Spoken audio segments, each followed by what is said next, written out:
Welcome back, Bannock folks. It's your boy Phil. Today we are reviewing a brand new record from a brand new band. We are talking about Pigpen and their debut LP called Mental Mentality. Now, for those folks who don't know, this band is actually fronted by none other than Matty Matheson. He is a well-known celebrity, mostly well-known for his Emmy Award-winning show, The Bear, but you may have also seen him in some of his cooking shows, some of the restaurants that he has going on, or maybe even just his Vice TV personality. Either way, Matty Matheson's got a lot of content out there and quite the big personality. And here he is adding another thing to his resume, and that is fronting a hardcore punk band. Now, a bit of a history lesson about Matty Matheson. For those who don't know, he grew up in the hardcore punk community, going to shows, and he's friends with folks like the people in Cancer Bats and the people in Alexis on Fire. He is done his due diligence, and he's got a well-documented journey of him becoming sober that you could definitely check out. He has kind of earned his stripes within the community and has definitely worked hard to be where he's at today. Now, the controversy that seems to be surrounding Matty Matheson and his band Pigpen seemed to be his Hollywood background. For those who don't know, the hardcore community prides itself off of authenticity and real well-lived experiences. So when you have someone with the celebrity aura attached to them coming into this scene, you're going to rub a couple people the wrong way. Some of the criticisms I've seen is that these folks have sort of skipped the line and sort of haven't done the work that they need to do to become a well-established DIY band. It should be mentioned that a lot of the members in this band, if not all of them, are veteran musicians who have worked hard in this industry. However, is that a pass for someone to skip the line and headline their first show? A couple other criticisms I've seen is at these headlining shows, they are selling their merchandise for top dollar. $50 t-shirts, $70 long sleeves and hoodies. That especially seems to be rubbing people the wrong way because the hardcore community isn't necessarily a gold mine. It's certainly not one for a celebrity to kind of enter to just kind of make a couple bucks and leave. So that seems to be the biggest criticisms behind the band. Now that you know all that, let's jump into this record, Mental Mentality. Now, Mental Mentality is a collection of 10 or 11 songs.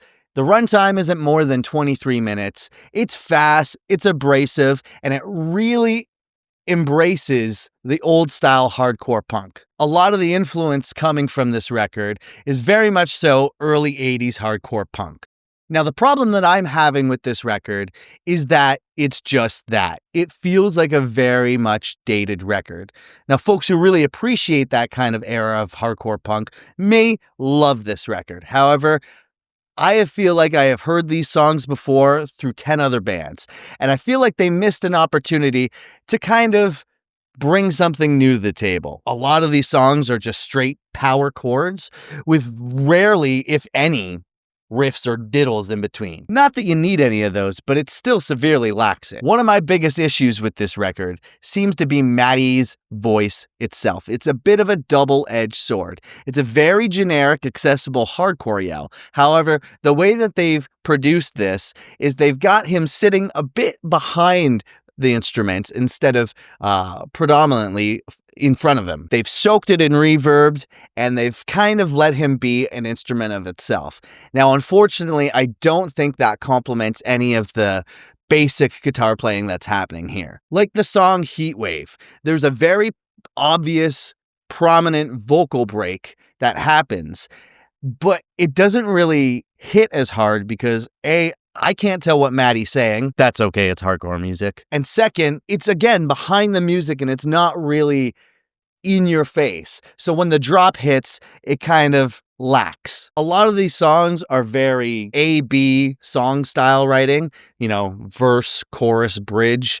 Unfortunately, even when Pigpen sticks to a handbook, they seem to come up short. One of my favorite tracks off this record is the title track, Mental Mentality, which Ty and I actually did a reaction to. This is the best track on the record. Sonically speaking, this sounds like a lot more modernized hardcore, but still has that old school influence. I really wish that they were able to kind of expand more off of this song and instead of leaning into hardcore tropes that have been there for years. I wish they did more of the bell rides and more of the breakdowns that you hear in this song. A lot of Matty Matheson's lyrics on this record are often talking about living with mental health issues, and he's actually speaking from a very positive spot. There's a song called Power Love Train that is just the most positive song, lyrically speaking. But then you get to a song like Highway, which is talking about being a road dog and being on the road and really toughing it out, which is fine and all. But with the context knowing that every other person in this band is a veteran other than Matty, it kind of rubs me the wrong way. Sure, Matty's probably spent hours in the van with the boys, but it still doesn't feel like he is speaking from it from an authentic point. This is the guy from The Bear. This is the guy on Vice TV. Do we really believe that he's sticking it out in the van and having a hard time with it? One of the most memorable hooks off this record comes from the song Venom Moon Rising, which has Wade McNeil, who's from Alexisonfire, kind of chanting it in the background and really kind of digs its claws in. And that was something that I actually found that was probably one of the most memorable part of this record. Lastly, the last track, XJXIXDX, which I'm sure is a Roman numeral of some sort, is written to be a closer on the record. It's a very droning, long, dragged out ballad that kind of leads to this big buildup. Unfortunately, I don't really feel like this buildup pays off, and I don't feel like it's worth the listen. Some of the utter chaos and noises that are happening at the end of this song are some of the most interesting things that happen on this record altogether. They really play with ambient, harsh noise and kind of make it do its own thing in the last couple of minutes of this song. And personally, it was probably one of my favorite parts of this record, but it was kind of only put in there to signify that this record is over. Now, I'm not going to beat around the bush for you folks. This feels like a very forgettable record.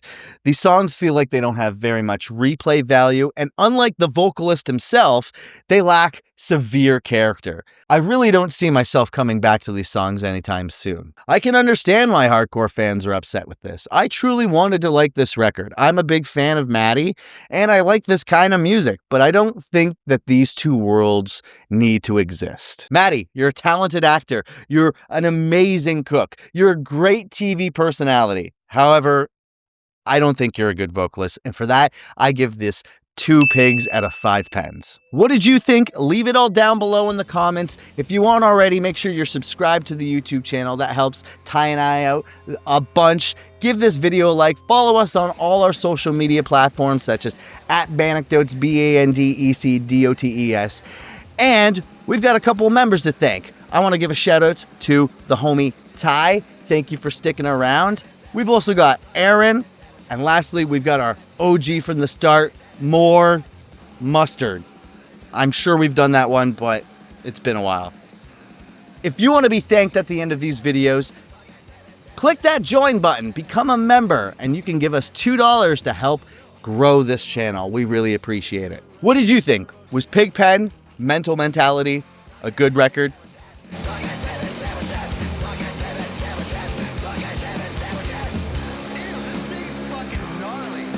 This smells like horseshit. This is absolutely disgusting. Fucking rain.